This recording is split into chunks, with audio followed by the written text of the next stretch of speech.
Hey, Shalom. All praise to the Most High Yahweh, Bahashem, Yahweh Shai, Bahashem, Rekah Kodash.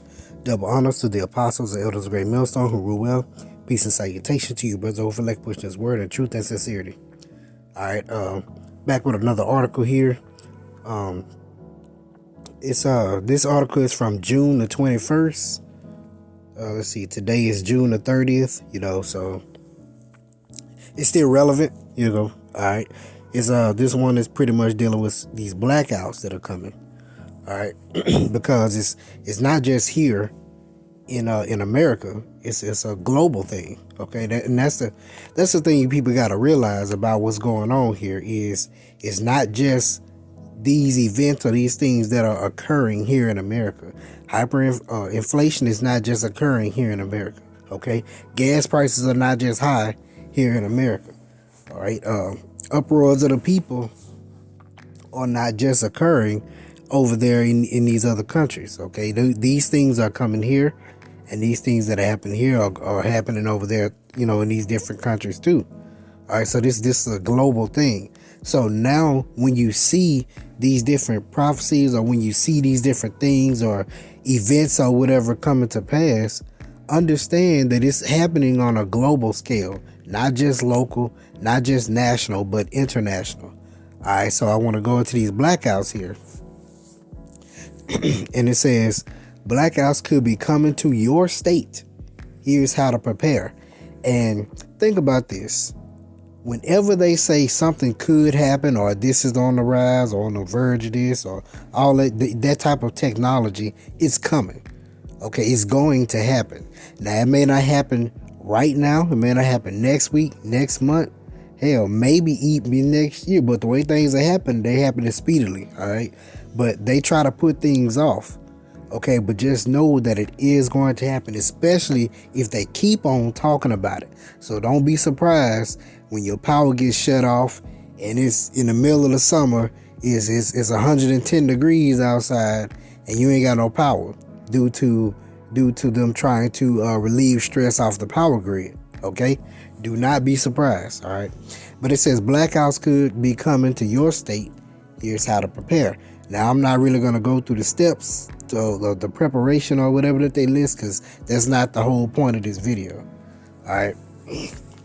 But it says a higher than normal risk of blackouts this year is in the forecast for much of North America, from the Midwest and the West Coast and north to the Saskatchewan. That's thanks to warmer and normal temperatures driving up energy demand, and the lower than normal precipitation driving down hydroelectricity supply. The North American Electric Reliability Corporation reported, when demand and supply aren't balanced, blackouts can occur. All right. So think about, we have we are on, record to having some of the hottest temperatures. Okay. Which makes me wonder how harsh and rigid or cold this summer will be. Not this summer, so like this winter will be. All right. They even said, I know for down here, they're expecting a more active hurricane season. So, hey, we just know we might be in for it, because they've already tacked on increasing prices on these energy bills down here. Okay, and they say that it's due to the last 4 or 5 hurricanes that damaged they damaged the power grid, and then they're talking about the prices were tacked on for them to repair it, and on top of that, the higher cost of natural gas, just a lot of stuff they were saying. All right. But it says reducing demand or increasing supply can help avoid these blackouts, and you can try to do both at home. If blackouts do occur, a generator, portable power station, or solar panels with the right equipment can power your home. Even without backup power, you can take a few steps to ease the pain and inconvenience of a power outage while keeping yourself safe. Now I'll say this, ain't nobody in their right mind, this is included, ain't nobody in their right mind trying to shut their power off or trying to shut their AC or whatever, however you cool your home. Ain't nobody trying to shut that off in the middle of the summer day when it's triple digit heat. It just is what it is. So I mean, you can't expect the citizens or the people to conserve energy, as they say. It just, I promise you, it's not gonna happen. So therefore, it's gonna be a recipe for disaster. But it says preparing to save summertime energy can pay off too. Save energy by cooking differently, taking advantage of all that daylight, setting your thermostat to the right temperature. Learn how your phone can help you in summertime disasters. But it says, where are blackouts most likely to happen this summer? The potential for blackouts isn't evenly spread, NERC reported. In a Mayor report, the nonprofit identified two risk levels for blackouts: elevated and high for the regional organizations responsible for operating the grid. An elevated risk means there's a chance that demand could exceed supply during periods of higher than normal demand. They identified as elevated risk for the Western North America and from Washington south to northern Baja California, east of Texas, and north to include most of North and South Dakota. Saskatchewan has elevated risk too. All right. Now, I'm going to zoom in on this little map here. Okay. So, you have elevated risks from, from Texas to, on to the western, the western states and all that. And then notice in the Midwest or in the central, so like in the central US, which is looks like that's Louisiana, Arkansas, Missouri, Minnesota, um, shoot, can't think of it. Ironically, it doesn't look like Chicago is a part of that. This little gray space here, where the lake right here is, that will be where Chicago is. It's not, huh? But anyway, but hey, we down there in the red. Like I said, they say we been breaking records for temperature highs here. Anyway, so hey, we in the red, and we in the high risk, not elevated, but high. But it says elevated potential for insufficient operating reserves is in above normal conditions, and the high risk says potential for insufficient operating reserves in normal peak conditions. So it's like in normal peak conditions, uh, we got the potential to exceed. All right, but hey, we gonna see. Let's see. It says one of the regions, the Mid-Continent Independent System Operator, has a high risk, which means there's a chance that demand could exceed supply during normal peak conditions, such as a hot afternoon when a lot of air conditioners are running. MISO covers parts of the Dakotas, Kentucky, Missouri, Montana, and Texas. It also covers most of Alabama, Arkansas, Illinois, Indiana, Louisiana, and Michigan. And it indicates all of Iowa, Minnesota, and Wisconsin. Okay? But I think that's all I pretty much want to get out this article. All right? Because this is a prelude to prophecy. All right? Now, let's get this here. Let's get some scriptures. This Second Ezra chapter 2, Second Ezra chapter 15, verse 11.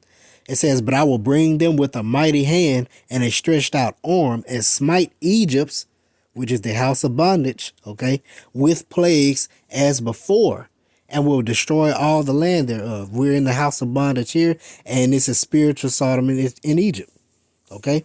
The Lord is smiting this place with these plagues, as he did Egypt before, when he brought our people out of the first Egypt, okay, the ancient Egypt.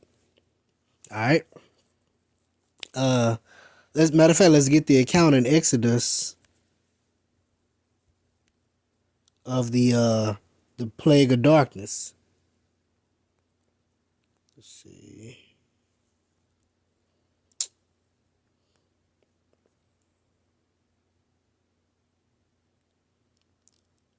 Give me a sec. I'm trying to find it.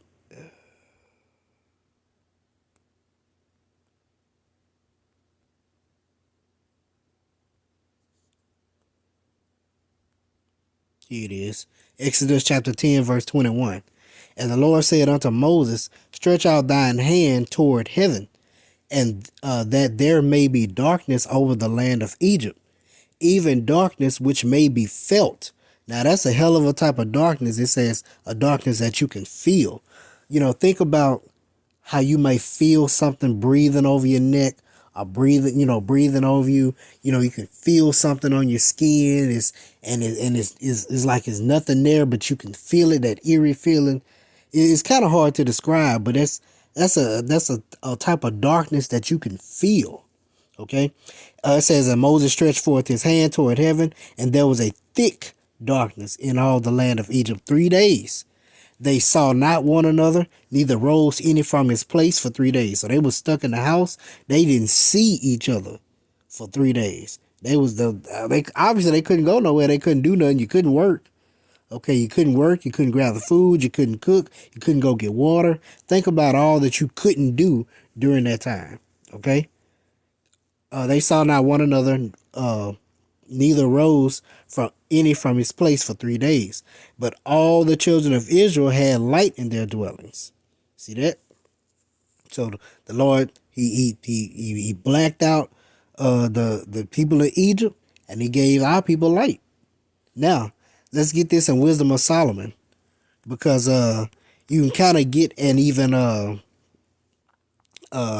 further vivid view of what was going on. Okay, this is Wisdom of Solomon chapter 17. Now check this out. It says, for great are thy judgments and cannot be expressed. Therefore unnurtured souls have erred. For when unrighteous men thought to oppress the holy nation, this was the people of Egypt, they being shut up in their houses, the prisoners of darkness, and fettered with the bonds of a long night, lay their exile from the eternal providence. So they were shut up in their house because they couldn't do nothing. Because like I just said, what were you going to do? If you have a thick darkness where you can't see your hand in front of your face, if you were to light a fire, you couldn't see it. You know what I'm saying? What are you going to do? You can't work. You can't play. You can't have fun. You really can't eat. I mean, well, you could eat. I mean, if you could feel around and, guess whatever you got. But, I mean, it's like, come on now. What can you really do? Okay? It says, for while they supposed to lie hid in their secret sins, they were scattered under a dark veil of forgetfulness, being horribly astonished and troubled with strange apparitions. So they had all kind of things going on in their mind.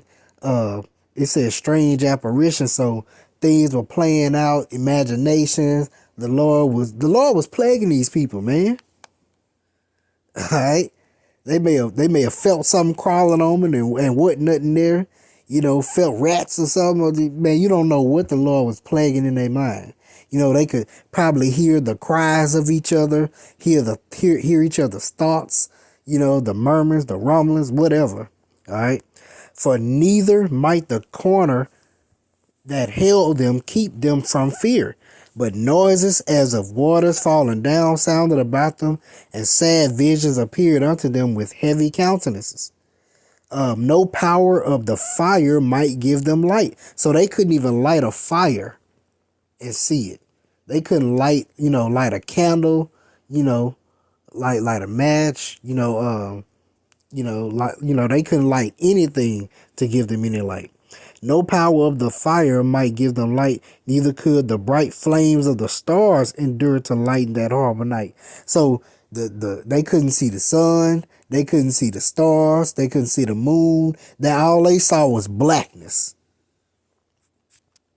Only there appeared unto them a fire kindled of itself, very dreadful, for being much terrible. They thought the things which they saw to be worse than than the sight they saw not.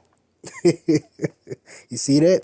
As for the illusions of art, magic, they were put down, and their vaunting in wisdom was reproved with disgrace. For they that promised to drive away terrors and troubles from a sick soul were sick themselves of fear, worthy to be laughed at.